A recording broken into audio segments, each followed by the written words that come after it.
Oi gente, bem-vindo de volta ao canal. Se você é novo por aqui, meu nome é Clara, eu sou interna de medicina na UFESA em Mossoró, que é no Rio Grande do Norte. E hoje nesse vídeo eu vou falar pra vocês como eu tô pretendendo me preparar para uma grande prova que vem aí. Eu já passei por várias provas grandes, principalmente o Enem, mas outras que eu não tava esperando que fossem tão difíceis ou grandes como aconteceram no ciclo básico e no ciclo clínico da Faculdade de Medicina. Algumas semanas atrás eu descobri que eu vou ter que fazer o ENARE, que é uma grande prova de residência médica, para poder cursar um programa de residência aqui pelo Rio Grande do Norte. E depois que eu descobri isso, com tão pouco tempo faltando, eu precisava me adaptar e criar uma estratégia para me preparar bem para a prova. E é sobre isso que a gente vai falar nesse vídeo. Então, primeiro, como é que a gente se prepara para uma prova grande ou então difícil? Na realidade, o primeiro passo é conhecer seu inimigo, conhecer quem é que você vai enfrentar. E nessa parte é muito importante que a gente mapeie as áreas que mais caem na prova que a gente vai prestar e principalmente olhe as provas antigas. Eu fiz isso com o Enem, mas na época o cursinho já preparava meio que uma estimativa de quantas questões caíam por cada área. E nas grandes provas de residência, tem muitos programas de residência que fazem isso. Mas é sempre importante que a gente pegue por si mesmo as provas antigas e vá fazendo um mapeamento, nem que seja bem de bater o olho por cima e escrever num papelzinho do lado qual foi o tema daquela questão, ou então numa planilha no Excel, ou então como eu fiz. Eu peguei as provas antigas do ENARE, na realidade foram só duas, e mapeei todos os temas de todas as questões antes de responder as provas. Assim eu podia ter uma ideia mais ou menos de como a prova se construía. Como é uma prova de residência nova, acaba que ela ainda está em construção. É um modelo que ainda não está bem sedimentado, o que acaba atrapalhando a gente porque a gente não conhece exatamente como a prova vai se comportar, mas a gente já consegue ver alguns padrões. Tipo, cardiologia no pronto-socorro é um tema que se repete bastante e afecções do trato gastrointestinal de modo geral. Depois de fazer esse mapeamento, é importante que a gente refaça pelo menos algumas das provas mais antigas pra gente treinar e se adaptar à estrutura da prova que a gente vai prestar. Uma grande vantagem de fazer as provas antigas, das edições anteriores, é justamente descobrir quais são seus pontos fracos e seus pontos fortes. Depois que eu fiz as duas provas do ENARE, eu descobri, o que não é muita novidade pra ninguém, que o meu ponto mais fraco foi cirurgia. Os meus pontos mais fortes foram ginecologia, preventiva e pediatria, que acabaram sendo as áreas que eu tô passando agora em rodízios recentes. E preventiva, acho que eu tenho mais facilidade por conta da construção do meu curso, que abordou bastante essa área durante o ciclo básico. Certo.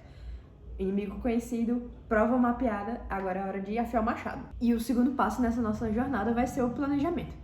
É importante que a gente saiba quanto tempo a gente tem até aquela prova para a gente poder se planejar de modo a incluir nesse planejamento não só revisões dos assuntos, lendo apostila, assistindo videoaula, mas também revisões passadas e com Active Recall, que é aquele método de estudo que você tenta estar sempre se testando com questões, com flashcards e por aí vai. A minha estratégia foi basicamente pegar duas grandes áreas e estudar alguns temas principais delas durante uma semana e na outra semana trocar de grande área. Por exemplo, essa semana eu estudei cirurgia e ginecologia e obstetrícia, alguns temas de cada uma dessas grandes áreas. 2 ou 3 temas. Na outra semana eu já mudei para pediatria e clínica médica, 2 ou 3 temas de cada um. Como eu já tô na retinha final do internato, acabou que eu já passei por muita coisa, já entrei em contato com vários assuntos pelo menos uma vez, e a minha estratégia está sendo fazer questões desses temas que eu escolhi estudar de acordo com cada semana e ir complementando com base naquelas questões que eu errei, aquele assunto que eu ainda tô meio enferrujada, com videoaula ou então lendo uma apostila mesmo. Mas a ideia principal para que a gente se prepare para uma prova mais difícil, uma prova mais longa, é tentar incluir durante esse planejamento o máximo de Active Recall que a gente conseguir. O máximo de testes, seja fazendo provas antigas, seja resolvendo flashcards, seja fazendo um banco de questões, mas que a gente não fique só no passive learning, que é só lendo, só vendo aula, sempre se testando e, de preferência, espaçando essas revisões, esses testes, para que o conhecimento se solidifique melhor. Feito o planejamento, é hora da gente colocar o nosso plano em prática. Nessa parte do vídeo eu vou mostrar para vocês a minha arma secreta, que é um template no Notion que eu mesma criei para ir me planejando e aplicando todos esses conceitos que eu tô compartilhando com vocês. Vou mostrar na tela e tudo vai aparecer para vocês, eu vou explicar direitinho como é que eu faço. Certo, então essa é a minha página no Notion para as coisas da faculdade de medicina. E eu separei uma parte dentro de uma database só para o preparo da residência. Essa primeira etapa aqui da página seria uma revisão semanal do que eu estou me preparando para fazer essas próximas semanas, essas 3 próximas semanas. E essa parte da revisão semanal aparece dentro da minha database para Residência Médica. Aqui embaixo fica a central de controle, eu ainda estou ajeitando esse template, tem muita coisa anotada aqui, mas muita coisa do início da faculdade, tanto que eu tenho alguns cadernos que eu ainda estou tentando passar todas as minhas anotações para cá, para ficar tudo meio que conectado, mas enfim, isso é papo para outro vídeo. Aqui na central da Residência Médica, digamos assim, tem o raio-x das provas antigas do Enare, como vocês podem ver aqui. Essa primeira prova, como eu falei para vocês, tem os temas de cada questão, a área em qual esse tema encaixa e quais foram as questões que eu errei e que eu acertei. Foi assim que eu descobri quais são os meus pontos fracos e os meus pontos fortes, digamos assim, mas é uma coisa que dá pra você fazer na mão também.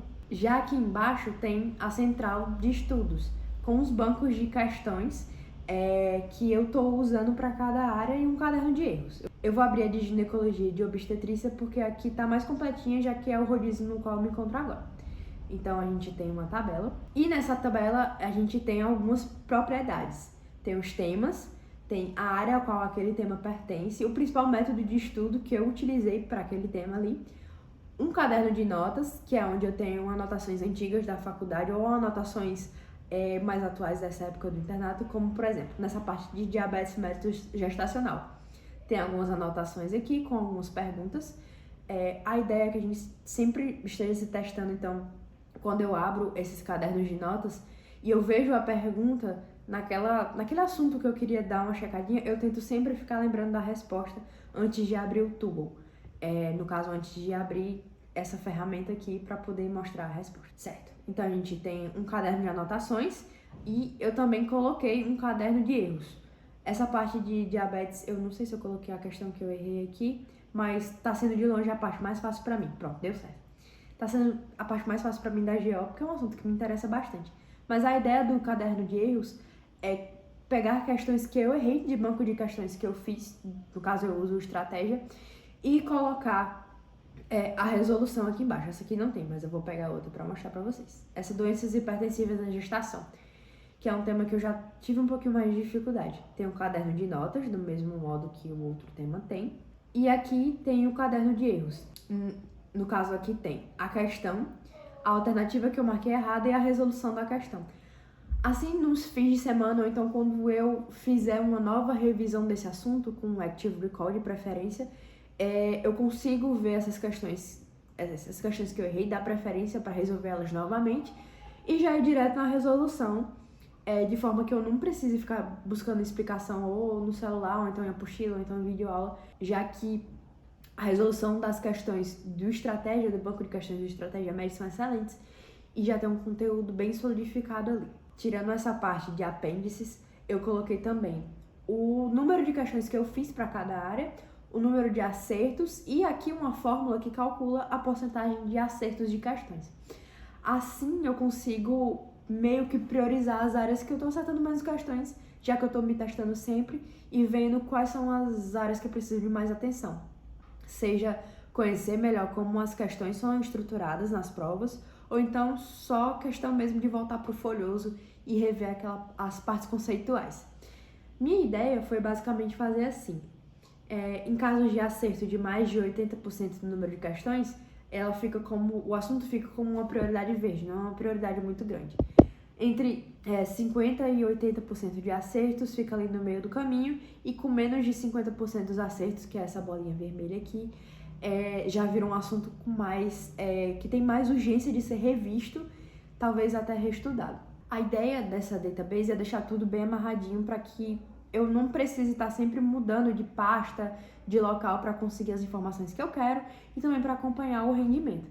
A ideia é fazer mais questões, mas nesse primeiro momento, nesse primeiro contato com as questões desses assuntos, eu coloquei uma estimativa aí de 30 questões por cada assunto, com a meta aí de chegar em 50 a 60. Mas tendo em consideração de que esses assuntos, eles vão ser revisitados daqui a um tempinho, quando estiver mais perto da prova, algum simulado ou coisa do tipo, para que eu me teste novamente. Então essa foi uma forma muito legal, muito simples. Não tão simples assim, deu um trabalhinho de pensar nessas coisas, mas tem muitos vídeos no YouTube ensinando a fazer esses tipos de template no Notion. E a ideia que eu realmente acho melhor é você fazer a sua própria, já que facilita você aprender a mexer e tudo mais. E também fica de um jeito que seja mais útil para você. Mas a ideia principal não é complicar as coisas, é na realidade facilitar o seu estudo de modo que os pontos mais fortes e os pontos mais fracos das suas áreas mais fáceis de compreender e as áreas mais difíceis de assimilar o conteúdo sejam mais facilmente identificadas. E foi assim que eu achei, foi essa forma que eu achei para me deixar bem ciente de onde eu tô pecando e de onde eu posso ficar mais relaxado. E aproveitando o gancho, falando do Notion e de tecnologias nessa parte de educação, é sempre importante refletir sobre como a gente não pode ficar esperando tudo ficar pronto para começar. Então, eu já estava estudando para as coisas do Enari antes de conseguir meio que montar o geralzão desse template do Notion, e eu só fui depois adicionando as informações nele. Mas a ideia é que feito é melhor do que perfeito, e você pode sim aproveitar a sua jornada de estudo e ir otimizando as coisas, as ferramentas que você vai usando com o tempo. O interessante é não ficar parado e começar logo. Assim que você descobre que você quer fazer algum tipo de prova e você está se preparando para fazer essa prova, não é legal ficar esperando a melhor ferramenta cair do céu. A gente pode fazer tudo isso que eu fiz num papel. Vai dar um pouquinho mais de trabalho, não vai ser tão automatizado assim, mas vai funcionar do mesmo jeito, é a mesma ideia. Esse vídeo vai estar sendo lançado mais ou menos em agosto de 2023 e a prova do Enari é no fim de outubro. Então a minha ideia é fazer um novo vídeo depois da prova, depois do resultado das provas, que deve ser lá no começo de 2024, falando se essa estratégia realmente deu certo, se ela realmente me ajudou. Tô com grandes expectativas que sim, já que eu quero muito me dar bem nessa prova, mas esse vídeo vai ficar como um tipo de experimento social aqui pro canal. E se você gosta desses assuntos, não deixe de comentar e dar uma dica do que você gostaria de ver por aqui. Além disso, eu vou separar um vídeo sobre alguns métodos de estudo falando sobre principalmente o Active Recall e o Anki, que é um programa de flashcards muito usado pelos alunos aí mundo afora, e talvez você possa se interessar por esse vídeo. Desse jeito, até o próximo vídeo, galera. Valeu!